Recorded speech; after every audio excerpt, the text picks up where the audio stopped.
Hello বন্ধুরা, আমি মৌত্রিষা চলে এসেছি আবার একটা খুব সুন্দর ভিডিও নিয়ে। আজ আমরা ডাইরেক্ট চলে এসেছি জয়রামবাটি সারদা মেলায়। চলো তোমরাও চলো আমাদের সঙ্গে, আমরা সারা দিন আজকে ঘুরবো। এটা আজ এবছর দ্বিতীয় বর্ষ হচ্ছে।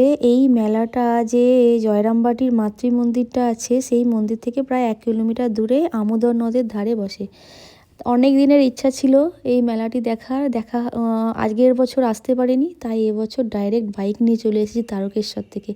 চলে এসো আমাদের সাথে, আমরাও দেখি ভেতরে কি কি আছে। আশা করি খুব ভালো লাগবে তোমাদের। দেখো এখন বাজে বিকেল 3টে, আর এর মধ্যে ভিড় দেখো। রাত্রে এলে লাইটিংটা বোঝা যেত, কিন্তু কি আর করব, অনেক দূর। মেন অ্যাট্রাকশান তো জিলিপি থাকবেই যে কোনো মেলায়, জিলিপি ছাড়া কি আর মেলা জমে? এই দেখো আবাল বৃদ্ধ বনিতা সবাই এই মেলাতে ভিড় করেছে। আর এই ঘর সাজানোর এই দোকানটা দেখো, কত সুন্দর সুন্দর জিনিস। এই মূর্তিগুলো কি সুন্দর তাই না? ঘর সাজানোর জন্য একদম পারফেক্ট।